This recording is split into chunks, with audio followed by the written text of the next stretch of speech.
and also somebody that I've learned so much from about applying yoga into the world, the clinical world that we all work in.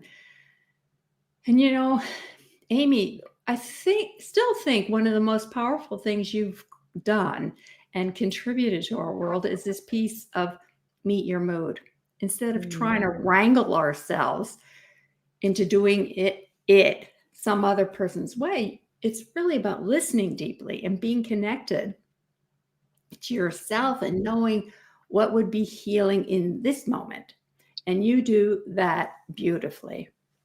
Yeah, well, from a yogic meeting the mood, what we do is we don't necessarily say to someone who's agitated that they should take a deep breath or watch their breath or calm, God forbid, calm down, because that's just going to make us more revved up. So we do practices that meet the mood, that are more activated, and then we ground it.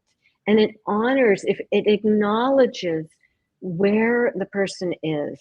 So it's not like saying you're wrong to be agitated. It's like, let's use that energy and ground it.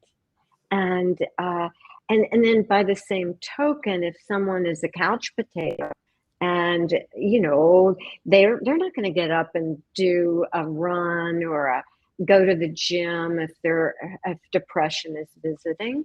So being able to start slowly, start in bed with a breathing practice or a movement practice or on the couch, and then little by little begin to feel more energy, be able to get up off that couch and maybe do a practice, maybe do something that feels right for them.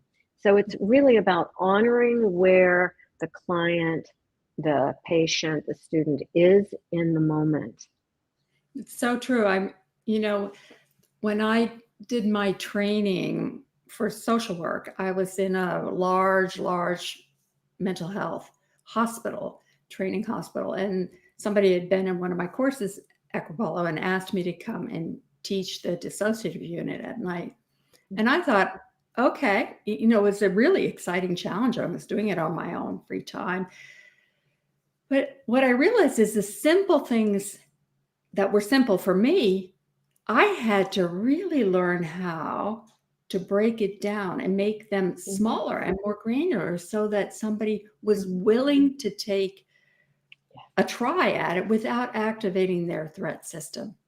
And so what you have helped us all our clinicians do, is find those small wins, and then we can access what you're doing and say, okay, how best can I be there, and what might resonate with the client. So I really appreciate that in the work that you're doing and brought to us.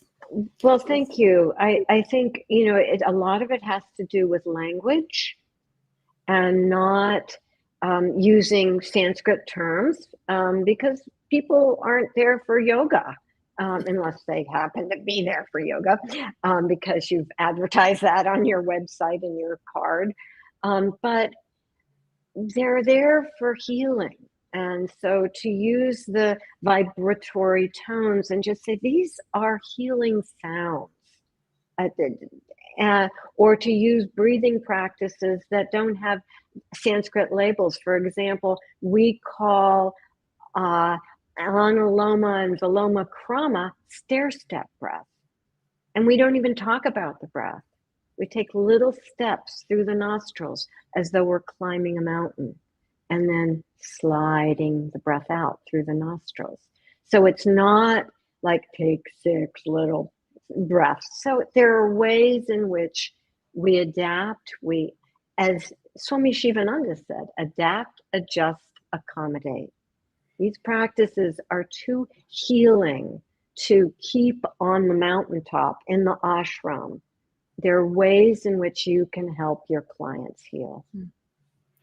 And they are the ways that we can each heal. And certainly that's, what drew me to want to create this whole body of work that I've done about embodying attachment. Because the whole idea of attachment can just be a concept. Even when we think about relationships or attachment style, it's a concept.